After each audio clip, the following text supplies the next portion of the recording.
majosi ishaka yini ishaka borosi majosi ishaka borosi majosi ishaka borosi majosi ishaka borosi majosi ishaka borosi sho mitana shongina thamina lo don't stop khandi ya mus mitana twakina khanina mus yini kanande don't stop Moose all chicks dig it. Oh, this is the best. Welcome back. This is Trending SA on SABC3 and online we're on TrendingSA.tv. Let's check out what you're saying on Facebook. Let's have a look. I'm looking. Ririfiwe says, I hope you guys read my post this time. I love you guys. The craziness, the lituation you bring always makes my day. Random hashtag. Khusatilo khuba lit. Another random hashtag. No World Cup for me. Ririfiwe! Leadership. We see you, baby. We see you. We see you, baby. Keep those posts coming. We love hearing from you. Now, Musa, if you could just click your hips back into place and start what you have to say for us. All right. One thing I can tell you is leave peer pressure alone. Don't fall for these tricks. They cheer you on, and then they laugh at you behind closed doors. Starting things off, of course, is hashtag Steve Kompela. He kickstarted off today's updates. And, of course, it's about sources that have basically said that the former Kaizer Chiefs coach will now be the new coach of the football club named Bloemfontein Celtics FC. Musa, can you just do this, Musa? Can I go like this? Why do you want me to do this? And then can you zoom into that shot of Kompela what am I on doing? the screen? Yeah. No, man. Yeah. Stop it. Okay. Sorry, I've stopped. Right. Kompela was a free agent since his exit from Kaizer Chiefs in April, and the Celtics club chairman, and that is Max Chabalala, announced that they'd gotten to an agreement, and he's not too sure how the Bills got spilt on this one. But, hey, man, he believes that he's the best man for the job and is ready to say that, listen, this morale of the team is going to be lifted, and, of course, he's going to confuse the enemy with his wonderful speech at the end of each game. Now, of course, there were some rather delightful tweets welcoming the man to Celtics, and starting things off was KB Molopiane with this tweet here. Congratulations, Steve Kompela, on your new job at Celtics. You are very good, man. And you're a very good man. You can't be put down. Another one from Bishop Umungamedi. They say, Bloom Celtics appointing Steve Kompela as your coach. I can guarantee you one thing. This year's Makufe Cup will stay in Bleom. And that's hashtag Steve Kompela is a Makufe Cup specialist. And then, of course, another one, Tools, saying that I will always credit hashtag Steve Kompela for promoting a lot of young players at Kaizer Chiefs, but it's going to be hard to forgive him for chasing Brilli Kuzwayo away. Shoo! But you know, the shade is never far on these streets, and the response to the news followed as such. The shady bits, that is, as he's saying here, Bloemfontein Celtics hires Steve Kompela as their new coach. It's clear they really don't want to win any trophies next season. They're not in that spirit. Another one from Mokwepa saying, one man's trash is another man's treasure. The trash being Kaizer Chiefs and the treasure being Celtics. A proverb by Steve Kompela. Another one from Who Cares? You? I almost thought Kaizer Chiefs had Steve Kompela again. What a relief. All the best for Steve. This meme, guys. This cutie pie here. Wowza. And the last one for now. This one coming through from Lutando saying, and this using a meme here, saying Robert Marawa asking a question, and that is, what do you think of the Supersport win, Kompela? Kompela said, look, Rob, I won the main cup but lost MTN 8. I'd rather have food on the table than a SIM card. That's a Steve Kompela. Now, Celtics started the preseason training today. We wish them the best and, of course, the very best throughout their new partnership with the new coach. And we hope that they get some wins. Now, another hashtag that popped up today was one about a sporting channel, and that is Super Sports. That was the hashtag after they undertook an independent inquiry into the Ashwin Williams incident where he stormed out live on air over a month ago. Another 50-page-long report found no racial intent on Nick Mallet as well as Nas Buerta, basically absolving them of any fault. Now, the two men were accused of racism by Ashwin Williams, and today SuperSport made their report public and available on their website and also submitted the report to the Human Rights Commission to overview their findings. I'm curious to know how SuperSport were able to, give a conclusive, full-round, robust report without Williams actually giving any statements and input into the inquiry. Well, we'll see how that goes. And of course, he felt that it was just a futile exercise in any case. Now, Ashwin's absence, of course, at the independent review also discussed and was discussed on the social media streets with people jumping in and saying what they want to say. Gassan A. Barder, as well as Ukhotman, had this to say.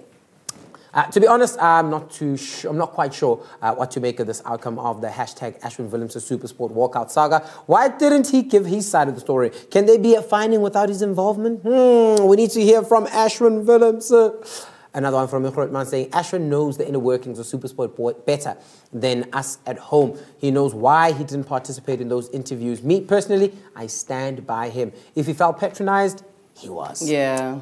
Then Gugzam decided to add some spice into the mix of things. And this is what she says. Supersport found no racism in a process Ashwin refused to participate in because he believed it wasn't the right forum for his concerns. So how did Supersport come to that conclusion? Then Gauteng passes.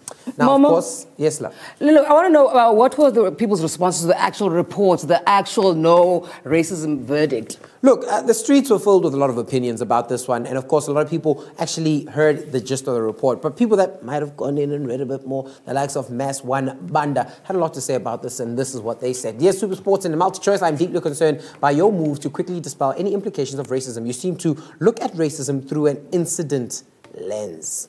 And then, of course, one here saying that before an investigation, Supersport had already decided that it can't be racism. The affected party didn't take part in the tainted process. Supersport concludes what it already concluded from the start. And Lutho Zede had this to share with us, saying the CEO of MultiChoice and Supersports are perfect definitions of gatekeepers, coconuts, who would do anything for money. They fumbled through the media briefings in their desperate quest to cover up racism within the company. Joe Masilela's manifest at an appalling rate. But not everyone was in Ashwin's corner. Some people thought, no.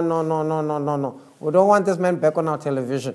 This is what they had to say. Starting things off with a tweet here that came through from... let me just give you the gist of the story, right? There was a guy, an old man, I think his surname is Mr. Van Sale. He basically said Nas as well as Mallet have basically been absolved and he doesn't want to see Ashwin Willemse back on TV. And this is basically the tweet there. Wow. I don't want Willemse on TV again. It's not about you, Mr. Van Sale. I think a lot of people share his sentiments. I don't know who, but a lot of people surely must have an opinion on that. Weirdos. Exactly. Anyway. Oh, are you done? I'm done. I'm just going to go take a seat now. Thank you so much. I mean, I appreciate all, Look at me as I walk. I didn't mean to. Look at me. Oh, sorry. Thank you. All right. I wow, that is exceptional sitting. I know. Never seen it's so hot before. right now. All right. So there's a lot of stuff going on here in the country, obviously, right? So issues of race are kind of at the focal point of what's been going on. EFF leader Julius Malema is facing charges after his comments on the Indian population. And now Ashwin Willemse, right, is approaching the Equality Court. And I don't know. I mean, a lot of people struggle when we talk about racism because subtle, subversive, institutional and nuanced racism is something that happens every day.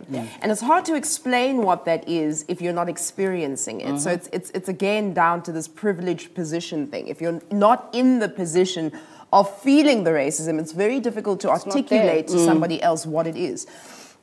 So that's what I want to say about that. But I also want to say about this. Social media, it is a hell of a beautiful thing when it's used appropriately, like we use it here on TrendingSA, but it can also be your worst nightmare. Did you see this thing that happened with Sashi Naidu?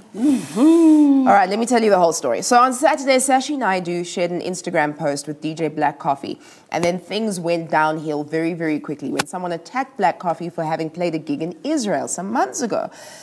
And you know the controversy and what's been happening in that part of the world. Sure. Then Sashi decided to respond with some comments on the post similar to this one. So in this very, very long post, Sashi says things like, in reference to Gaza being a toxic waste dump, she says that it's Israel who provides, certain places with medical care. She says that, there's a terror tunnel that they're all a part of. Hamas needs to acknowledge. Basically, it's this anti-Israel bias by the media that she's saying everybody is jumping onto, and therefore, coming to her own conclusions there. Okay, so, you've got to go read the whole thing to understand the whole thing. But then what's next was flames. Sashi saw flames. Social media jumped onto this. They tore her apart about her views on Gaza. Then creative people went far and they edited her Wikipedia bio. Sivengesi, he just went like this. He just went, because he went and he screen grabbed it. And so there we go, Siv saying that, "Ow, this is brutal, South Africa. You guys are ruthless." So as you can see, there is Sashi. And, you know, in yellow, it says she's an apartheid sympathizer and supporter of human rights violations. What was she thinking? Oh, this is such a hectic story. Okay, so not only was that person deeply displeased about what happened with Sashi, but other peeps were also not shy in voicing their opinion. Aki Abrams and Yumna Patel had this to say. Akila says, moral of the story, stay in your lane. I've learned through countless years of school and studying that no matter how long your answers are in an exam, it all really is BS over and over if you haven't actually studied for it. In other words, educated yourself first. This next tweet from Yumna says, what's worse than Sashi Naidu vitriol? Well, people insisting that she's allowed to express opinions. Sure, they also value opinions of justifiers of apartheid, the Holocaust, Bosnian massacre, etc. No, if people didn't call out the wrong, South Africa would still be in the state of apartheid. Sure, flames. Flames. I think that was an understatement, like triple flames. Yeah. Yeah, but she finally, or rather eventually, did see her in error and wrote a lengthy apology on her Instagram account. In her apology, she explains that she wasn't the originator of the post. Wow. Problem number one. But that rather she extracted it from a commentary from another user. Wow. And she did this because she wanted to appear clued up about the Palestinian issue. And this was what she had Reading to say. kind of helps. Jeez, that's risky. So this is what she said. I simply copied and pasted the response verbatim in a feeble attempt to appear smart on social media without reading it comprehensively. I know. Thereby entering an issue of world importance I had no real fundamental understanding of. My biggest mistake. There is no spin. This is the truth. But people were really not just buying this. It was just like, okay, baby girl, insincere, don't believe it. And these tweets prove that. Nabila says, I'm embarrassed for hashtag Sasha Naidu. Even her apology was misinformed and as ignorant as her statements, basically. Sheesh. Sashi, perfect example not to involve yourself on subject ongazaziyo. Andazi noba ukhalelani ngoku. Hashtag Sashi. Did I say that right? Yes, you did. And Africa Suibaka, I mean, we are Kala because she's in pain. Guys, people were going in, they were not giving her a chance. Even as soon as the video was out, people continued. But these two tweets from David Makabane and the Glennie, I found very, very interesting, Jongan. David Makabane says, Sashi Naidu has just taught us to take responsibilities for our actions, but more importantly, the ability to ask for forgiveness and forge forward to find solutions to combat the social crisis. Hashtag Sashi Naidu. And then the Glennie says, a social media proverb, keep your heads below the parapets, and if you should indeed show your head above and have it blown off, do not. Repeat, do not proceed to speak through your hashtag Sashi Naidu. But then Ushashi proceeded to draw attention to herself and held a whole press conference to apparently iron things out and also tell us that she will be going to Palestine to go and I don't know what she's going to do there. And this is what she said at the conference. Oh, drama losses. Are we going to see the clip? I'm going to see it now. Ayanda Jack SA says this Sashi Naidu issue is a lesson to all of us that we should read about what is happening around us and what's happening in the world so that we don't find ourselves commenting about things we don't know about. Read, research, then comment. And then Portia Gumede says hashtag Sashi Naidu must pursue acting. She ain't bad at all. I'm one of those people that don't believe that story. But we found a clip of the conference, and there's a moment that you actually, if you listen closely, you can hear her starting to say some things because she was asked if she forgives herself. But before she can answer, you can hear a soft voice in the back that tells her that she does not need to answer.